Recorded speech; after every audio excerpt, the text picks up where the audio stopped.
Hello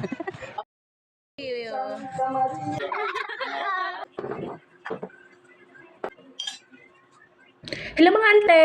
Ang video na to kahapon pa, hindi ko lang na-edit at na-upload kasi gawang hindi na kaya talaga ng powers mga ante, pagod na talaga. Ayun na nga, pag out ko sa trabaho, dinala ko si Faith sa park kasi pinangako ko yun sa kanya na paglabas ko, idalhin ko siya doon sa park. Malapit lang to naman sa amin, kaya carry lang kung dumaan kami sa park.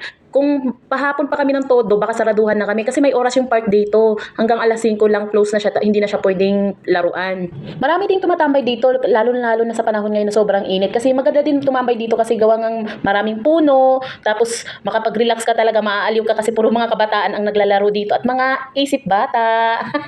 Kagaya nito, nagsiswing ang isip bata.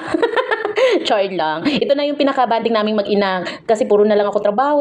Kapag uwi ko naman, yun, mag-asikaso sa bahay. Kaya wala na kaming banding. Kung may oras man ako, saglit lang. Kaya pinagbibigyan ko na siya sa gusto niya. Kagaya niya ng request niya na gusto niya pumunta sa park. Ano? Wait. At worth it naman yung pagtatambay namin doon kasi nakita ko talaga kung gaano siya kasaya, kung gaano siya nag-enjoy sa mga laro kahit siya lang mag-isa, wala siyang kasama. Nakikipagsalamuha din siya. Kaya natutuwa naman din ako. Bali, nag-stay kami doon hanggang magsara para ma-enjoy niya talaga. Kaya paglabas namin, ayun, naghumingi ng pambili ng ice cream kaya pinagbigyan ko na din.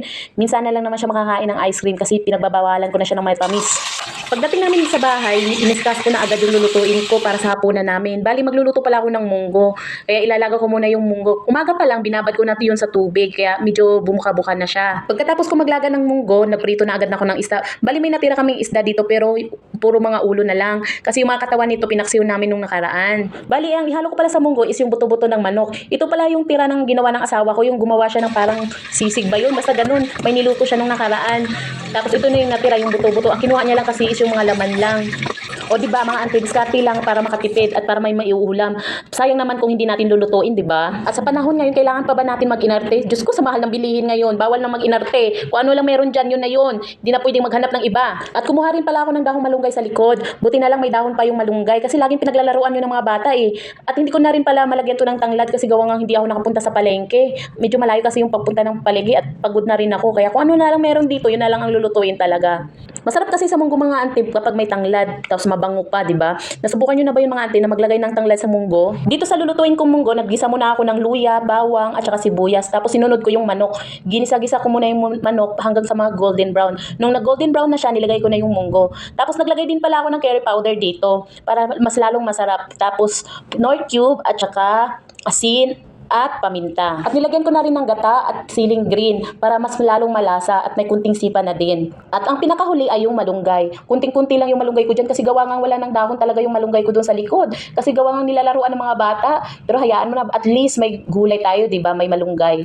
Pagkatapos niya, naghahain na rin ako kasi tamang-tama. Pagkatapos ko magluto, is dumating na yung partner ko. Naglagay ako sa mangkok ng gulay pa kasi nga gusto ng partner ko na kapag ganitong gata is gusto niya may sili. Gusto niya kapag kumakain siya may sili kapag gata yung ulam niya. O siya mga ante, kain tayo. Wala mo nang diet sa ngayon mga ante kasi masarap yung ulam natin. Tapos may partner pa na pritong isda. Anak ko naman talaga, tsak taob to. Bukas na lang ulit mag-diet. O kita nyo naman, di ba? O si Mot, kunting-kunti na lang natira sa gulay. Pagkatapos namin kumain, nagligpit na ako ng pinagkainan namin at naghugas na rin. Di ba? Ako na nga nagluto, ako pa maghuhugas, char.